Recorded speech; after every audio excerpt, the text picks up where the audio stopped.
ताइयो की तबीयत ठीक नहीं है। ऐसा कोई खेल खेलो जो तुम अकेले खेल सको। वो कभी नहीं आता है, जब देखो हमेशा बीमार ही रहता है। देखो तुम इसके बड़े भाई हो, ऐसी बातें मत करो, जाओ अकेले खेलो। मुझे भैया के साथ खेलने जाना है। मेरे पीछे मत आओ।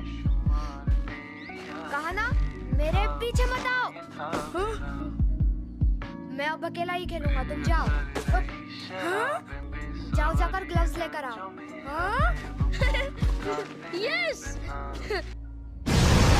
बेकरार सी थी रातें बेशुमार, तेरी यादें